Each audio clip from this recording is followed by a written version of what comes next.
Welcome back. Now it's time for the Legends Agenda with Steve Blocker-Roach and Benny Elias. Hello, Legends. G'day, Braith, Gordy. How you going, Good to have you two Tigers legends on again. Let's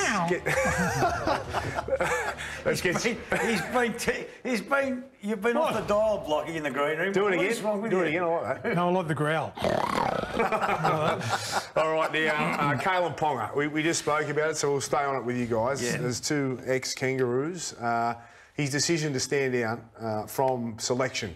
What did you think, Bob? Can I go first? Look, I think it's bad the way he did, just pulling out. I think it disrespects our jumper. Couldn't he have gone in there and done the medical? They wanted him to play. Couldn't he have gone in there and done the medical, my shoulder or my hip or whatever? He would have had some sort of injury. I think it's looked bad for all the young kids out there that strive to play for Australia. I would never, ever, ever have thought if I could make it to play for Australia, I'd do anything to get that green and gold jumper. So to me, it just proves that it doesn't mean that much to him.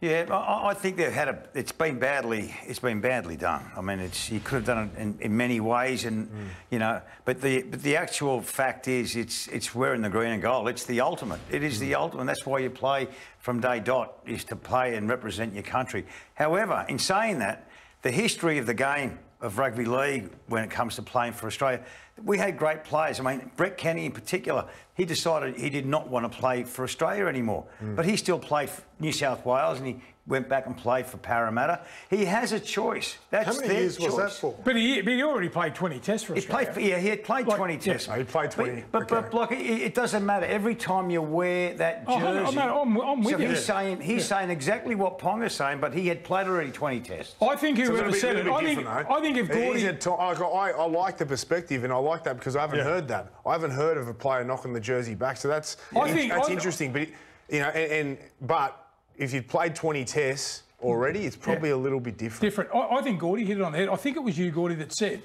he really wanted to play for Queensland. Got the Queensland jumper and said, if you made yourself eligible to play for Queensland, that means you can play for Australia. You know what I reckon's happened? I reckon Mal's rung him and said, mate, you're in the squad. I don't know this for a fact. I'm just thinking out loud. I think that he's rung him and said, mate, you're in the squad. Now, Kalyn's probably thought, do you know what? I might be sitting at number 3 here. I want to be the fullback for Australia if I'm going to play. Maybe he said, I don't just want to go along and tag along and be the 18th man in the test matches or whatever. I don't know. So do you think the Australian Rugby League should start put in, you know, if you decide not to play for Australia once, you never ever get that chance ever again. I don't know about that. I can't. I don't know. Well, it's hard to pick and choose. I think the way it's been handled and Question, you blokes, right? One question.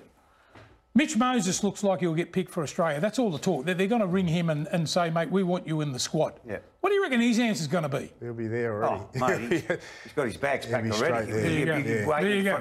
But look, and that's how it should be. But then you've got, I mean, he's got his own mind. He can do as he pleases. Yeah. I mean, he has that right of doing and not doing. He does. Because Jamie Lyon did it, right? Jamie Lyon did it. Right. Jamie Lyon, but he didn't play for New South Wales either. He did. No, he retired from Brett Footy, but he played for New South Wales in Australia, but then he ruled himself out. But he rang Sticky, spoke to Sticky, and then ruled himself out. I mean, so like it has happened in the past, but just... I just think if he... I do you think he has a conflict? I saw the highlights there that he wants to play for the All Blacks. He don't want to play for Australia. Mate, did you see how young he was there? No, I didn't. No, he's a baby. He was a baby. And he's not even playing that game. And he's playing that's right. But maybe we don't know what happens behind the scenes and behind his mind. He may want allegiance to the All Blacks. We don't know. Yeah.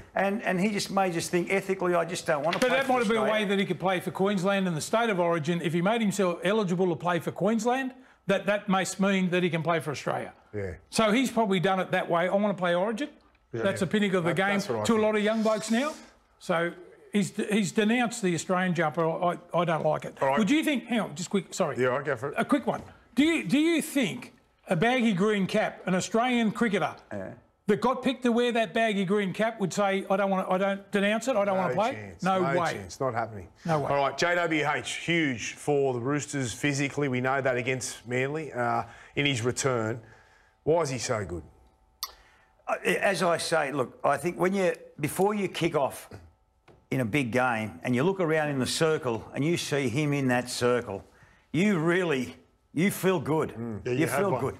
I did, absolutely. I used to look at Blocker Roach and Wayne Pearce and Paul Sirenen. I mean, you look and you just feel good. You know you're in good company. Was he growling like he did his top?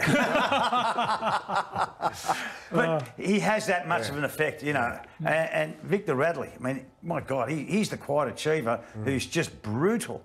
I really like the Roosters for this weekend. Yeah? I really do. If there's going to be an upset, that'll be the one. I've said it for a long, long while. They've got almost the best side in the Blocker, competition. where do you rate him? I mean, you're one of the best front rowers ever. Like, Mate, he's right up there with all of them. You know what I love about him? I look at blokes that have done it for a decade or even longer, over 300 games, and every week he went out and he picked out the biggest alpha male in the opposition and said, righto, let's go at it. And nothing will change. I was watching him come back last week and people were saying, oh, mate, he's got a temper the way he plays it. That's crap. Mate, you can't change the way he plays now. No. Get out there and go after him, and that's what makes him great. The other thing too is at training, I would imagine. I've never been to their training, but I would imagine when the big dog's playing and Victor Radley's there, I would imagine that the training sessions would be twice as hard. Yeah, they would be. It's so much different. The side is so much different having Radley and Warrior in the side, without a doubt. Jared trains like he plays. I know that for There a you go. fact. So there you Well, go. Webke was the same. Yeah, absolutely. Webke, you know, Seven Asiva, all those sort of guys, Yeah, mate. absolutely. They trained like they. Well, they played. give you your confidence. Block the Storm. They're on fire at the moment. What's impressed you the most with the Storm? What's impressed me the most is the way they went through the middle. If you have a look at it in the last game, Grant scored a hat-trick, and I have a look at Munster.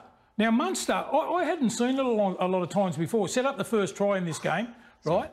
He made 20 runs. That's unheard of for a half. I just like the way they play through the middle, and, you know, if they play like that, and they don't give you anything, they strangle you to death, the Melbourne Storm, and I just reckon he's the big gun. And he knows it's coming for him, but, mate, the good players can make it happen when they're going after you. How they can just relentlessly not make a mistake. Yeah. At the fierce pace that they play and the skill level, they just don't make a mistake. You wait, but they won't make a mistake. How you train for that, I don't know. That bloke down there is a magician. I don't know what he does to make it so special, but they just believe in each other. It's a good point you made, because the reason they've got such a good record against the Roosters is probably that, is discipline, because that's where the Roosters let themselves down, and they know that. And if they can get the discipline right, don't give away penalties, but it's also their errors, then they'll be in this game. Do you know the good sides now, the real good sides? I'm talking Penrith and Melbourne, and I'm not disregarding any of the other sides. They can keep the ball away from you for half an hour. They can make you come off your own line for a whole half of football, and you think, am I ever going to get down in there 20? Yeah, and unless you get on the back of a penalty. And or as you know, Blocky, running the ball off your line, they're the hard yards. They're the hard runs. I mean, people say, he's made 12 hit-ups. It's the hit-ups off your line, quality, mate, which makes the quality that makes the difference in the game. Okay, so what about the Sharks? They've got a huge task, right? They're playing against the Panthers. Yep. Do you give them a chance? Do you think if the Sharks play at their absolute best, they're a chance of beating Panthers? Yes, absolutely. I don't. Absolutely, and I think that they've got so much to play for. No one gives them a hope in hell. This is that we know, as we say, very small mistakes rates in these games. The Sharks have got a side that can just turn you upside down real quick. The skill level is real quick. If they go out and play set for set against the Panthers, they can't win. They've got to come up with something different. They're back 5 last week, right? They ran for 100 each. If you took the back 5, 20 runs each, and they put the pressure on. But if you go out there and try and go set for set, you cannot win. I agree. You're tipping, just quickly, you're tipping 2 upsets this week. I'm going to tip both the Sharkies and the Roosters for this weekend. I know it's. Everything all right, mate? Well, everything's all right. You blokes are on fire. We've got a great segment coming up, so we've got to get to a break up next. It ain't as good as it once was, and next month Tim Tszyu looks to bounce back as he fights for another shot at a world title glory. His career-defining fight is live and exclusive on Main Event.